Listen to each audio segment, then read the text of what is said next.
देखिए, शायद वो भूल गए कि बजरंगबली ने रावण की लंका को आग लगाई थी।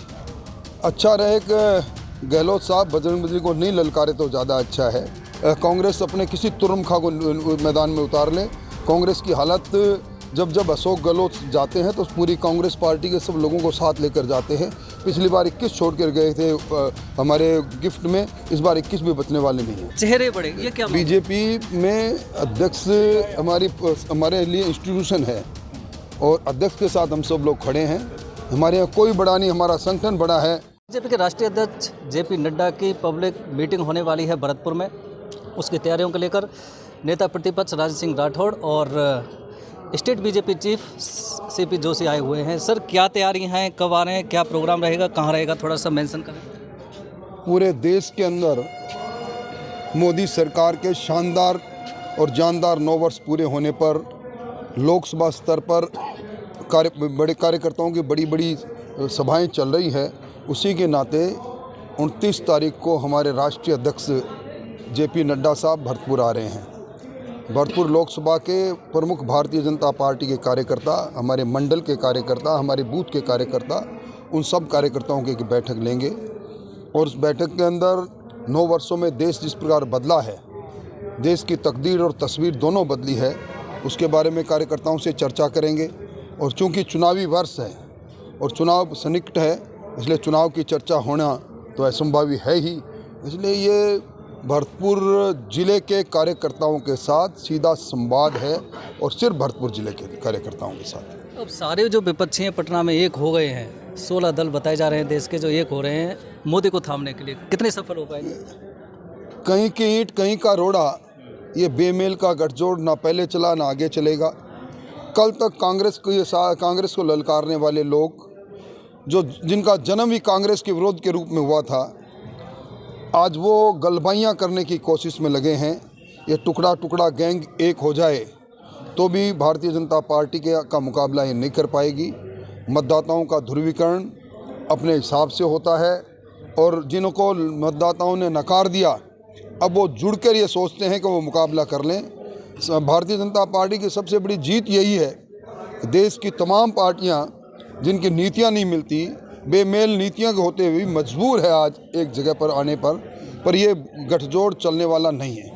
एक बराक ओबामा का भी स्टेटमेंट सामने आया था। उनका कहना है कि मैं मोदी से मिलता तो कहता कि जो माइनॉरिटी है मुस्लिम हिंदू वाले इंडिया में, उनके जो अधिकार है उनका अगर हनन होता है तो देश विभाजन की तरफ जाता है। इसको कैसे लेते हैं? अशोक गहलोत का कहना है उनका सम्मान। किसने कहा कि आज अल्पसंख्यकों के अधिकारों का हनन हो रहा है?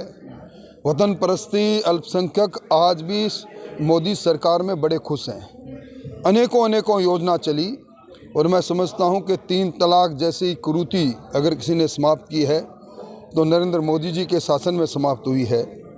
आज कानून का राज है, संविधान का राज है। संविधान के सामने सब हम सामान्य हैं, एक बराबर हैं। इसलिए कोई ये नहीं कह सकता कि बराक ओबामा के इस स्टेटमेंट से कि वो ये राय तो तब देते जब इस देश के अंदर कहीं उनको असमानता नज़र आती। एक अशोक गहलोत का कहना है, अभी हाल ही में बयान दिया है कि हिंदुत्व के एजेंडे को बीजेपी को सफल नहीं होने देंगे और बजरंगबली कर्नाटका में काम नहीं आए, यहाँ भी नहीं आने देंगे। देखिए, शायद वो भूल गए कि बजरंगबली ने रावण की लंका को आग लगाई थी। अच्छा रहे कि गहलोत साहब बजरंगबली को नहीं ललकारे तो ज़्यादा अच्छा है।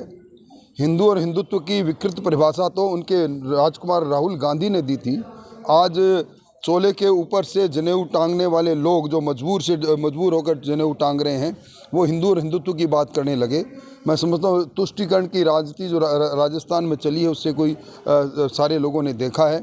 सांप्रदायिकता की आग में राजस्थान जलता रहा और इसीलिए अब अपने वोट बैंक की तलाश के अंदर जब उन्हें दिखा कि उनकी ज़मीन खिसक गई है तो पुनः वो लौट रहे हैं, हिंदू और हिंदुत्व की बात करने लगे हैं। मैं समझता हूँ इस बात को लोग सब समझते हैं। एक बहुत नेता जो कांग्रेस के हैं, हेमराम चौधरी हो या अन्य हो, जो उम्र का एक तकाजा है, वो कह चुके हैं कि अब हम विधानसभा चुनाव नहीं लड़ेंगे। ये इतने सारे जो विधायक है, काफ़ी समय से बार विधायक बन रहे हैं, अगर वो नहीं लड़ते हैं चुनाव तो क्या लगता है कि आपको बीजेपी को फ़ायदा होगा इससे? देखिए, कांग्रेस की राजनीति कांग्रेस के साथ है, बीजेपी का इससे कोई लेना देना नहीं। कांग्रेस अपने किसी तुरमखा को मैदान में उतार ले। कांग्रेस की हालत जब जब अशोक गहलोत जाते हैं तो पूरी कांग्रेस पार्टी के सब लोगों को साथ लेकर जाते हैं। पिछली बार 21 छोड़ कर गए थे हमारे गिफ्ट में, इस बार 21 भी बचने वाले नहीं हैं। आने वाले समय में ये भी आरोप लग रहा है कि बीजेपी में सिर्फ एक होड़ मची हुई है कि मैं बड़ा, चेहरे बड़े, ये क्या? बीजेपी में अध्यक्ष हमारे लिए इंस्टीट्यूशन है और अध्यक्ष के साथ हम सब लोग खड़े हैं।